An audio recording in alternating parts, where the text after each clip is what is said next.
आम्ही ती इथं पाठीशी आहे की काय ते पुरावे आहेत की या संदर्भात देण्यात ठाण्यात अतिशय दुर्दैवी आहे की जे महाराष्ट्राचे उपमुख्यमंत्री जे पूर्वी डान्स बार विरोधात लढायचे त्याच उपमुख्यमंत्र्यांनी त्यांच्याच पक्षातल्या योगेश कदमांची पाठराखण केली।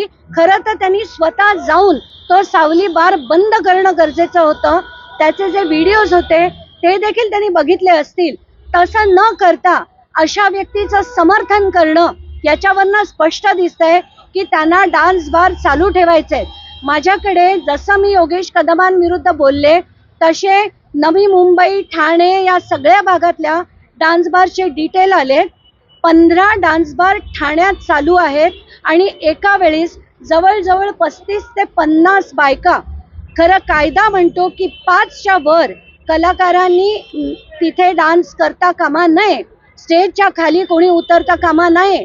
पण असं असताना ठाण्यातल्या डान्स बारमध्ये एका वेळेस 35 ते 40 महिला नाचतात।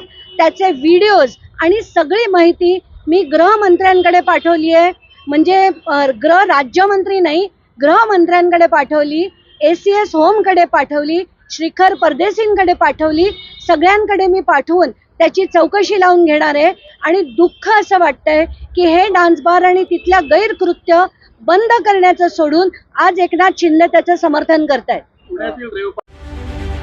रत्नागिरी 24 न्यूज चॅनलला आताच सबस्क्राइब करा आणि शेअर करायला विसरू नका।